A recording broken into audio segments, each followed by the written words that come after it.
முடிஞ்சோடனே அம்மா வேக வேகமாக சமைக்கிறாங்க. அம்மா தொடரில் போய் உட்காடுறாங்க. பையனை பார்த்தா ஒரு ரூமில் போகிறான், அவன் ரீல் வீடியோவாக பார்த்துட்டு இருக்கான். இந்த பக்கம் பிள்ளைய பார்த்தீங்கன்னா அவன் ஒரு ரூமில் போயிடுறான். இன்றைக்கி வசதிகள் கூடிட்டு, ஆனால் எல்லோரும் மதிய சாப்பாட்டுக்கு தான் சேர்றாங்க.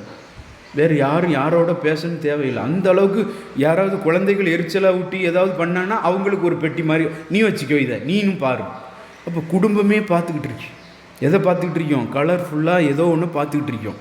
குழந்தைகளுக்கு தவறு இப்போ தெரியாது, ஆனால் 8ஆம் கிளாஸ்லேருந்து பையனும் பார்த்துட்டாங்க. இப்போ 8ஆம் கிளாஸ்லேருந்து 18 வயசு 21 வயசுக்கு மேலே உள்ள எல்லா காட்சிகளையும் 8ஆம் கிளாஸ் பையன் மறைவாக நேர்மையாக, முன்னாலேலாம் ஆலயத்திலேருந்து பார்ப்பானுவேன். என்னான்னு பார்த்தா சீனாவிலேருந்து வந்த விளையாட்டு, இது பிளிம்பர் விளையாடுறோம் ஃபாதர், அந்த விளையாட்டு விளையாடுறோம் ஃபாதர், இந்த விளையாட்டு விளையாடுறேன்னு சொல்லிவிட்டு அவன் எவ்வளோ நேரம் விளையாடுவான். அதுக்கு பிறகு அவன் பார்த்த வீடியோலாம் தவறான வீடியோ. அப்போ பார்க்கக்கூடாத வீடியோலாம் இந்த கைகளில் வந்துட்டு. ஒரு காலத்தில் உங்களுக்கு தெரியும்,